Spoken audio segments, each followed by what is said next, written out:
Snape was not saved by love. He was imprisoned by guilt. The popular reading frames Severus Snape as a tragic romantic, a man whose cruelty masks self-sacrifice, whose bitterness conceals devotion, whose entire character is retroactively redeemed by a single posthumous revelation centered on his love for Lily Potter. The ending works emotionally because it converts cruelty into heroism through memory, through a word, through tears, and through the visual grammar of sacrifice the story uses to signal redemption. But Snape's actual behavior across 7 years of interaction with Harry Potter reveals a very different psychological engine, one driven not by love-seeking connection, but by guilt requiring perpetual punishment, disguised as duty. If Snape's true motivation were love for Lily manifesting as protection of her son, cruelty would be incoherent. Love that motivates protection seeks safety not only physically, but emotionally. It nurtures, it shields, it minimizes harm. Snape repeatedly saves Harry's life, and yet ensures that every act of protection is accompanied by humiliation, verbal abuse, and systematic emotional brutality that serves no protective function whatsoever. He saves Harry from Quirrell while insulting him. He creates correct potion instructions while undermining his confidence. He stands between Harry and mortal danger while making sure Harry knows he is despised. This pattern does not align with protective love.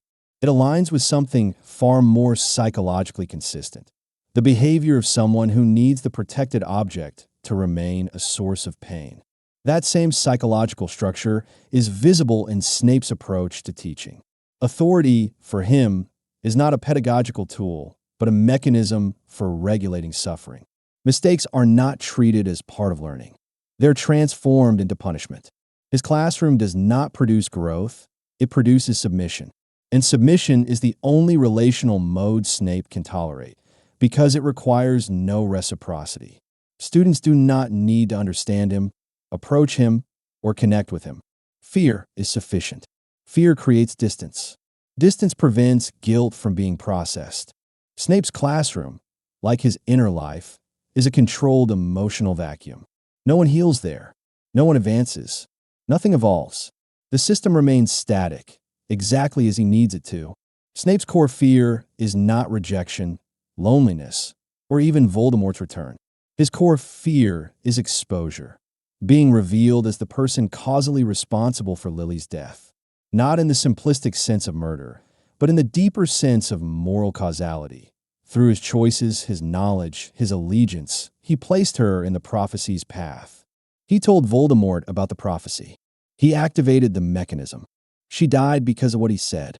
That is not fear motivating protection. That is guilt demanding suffering. Guilt does not function like remorse. Remorse seeks repair, restitution, a changed relationship with the harmed party. Guilt, especially guilt of this magnitude, seeks punishment proportionate to the crime. Snape cannot undo Lily's death. He cannot make amends to her. He cannot alter their relationship because she no longer exists.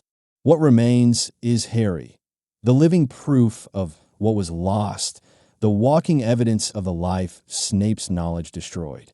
Protecting Harry while hating him creates a perfect psychological loop. Constant proximity to the reminder of his worst act, continuous suffering through that proximity, and ongoing reinforcement of the punishment he believes he deserves. This dynamic becomes even clearer when contrasted with Snape's treatment of Neville Longbottom. Neville is not merely an inept student in Snape's eyes. He is a redirected echo of guilt. The prophecy could have referred to 2 children. If Voldemort had chosen Neville, Lily would have lived. That possibility is never spoken aloud, but Snape's disproportionate cruelty toward Neville reveals it. Neville is punished not for incompetence, but for existence. He embodies an alternate world, one where Lily did not have to die. Snape cannot punish fate. Fate is abstract. Neville is not. So the cruelty intensifies. Cruelty, then, is not a contradiction of protection. Cruelty is what makes protection psychologically tolerable. If Snape protected Harry with warmth, kindness, or care, he would be attempting connection. And connection would require processing guilt. moving toward forgiveness, acceptance, or emotional resolution. But Snape's entire identity is structured around never resolving guilt. Guilt is the architecture. Suffering is the foundation. Remove it, and nothing remains. This is why Snape's hatred of James Potter never evolves. It does not mature into complexity or soften into memory. Time, for Snape, froze at Lily's death. James is not hated as a person. He is hated as a symbol. The symbol of the life Lily chose, the world Snape was excluded from, the family that existed and was destroyed. Harry inherits that symbolism, not because he resembles James, but because he carries the life James won. No matter what Harry does, no matter how different he is, Snape cannot allow him individuality. Individuality would require recognition. Recognition would require connection. Connection would threaten the guilt structure. Every interaction with Harry reinforces the punishment cycle.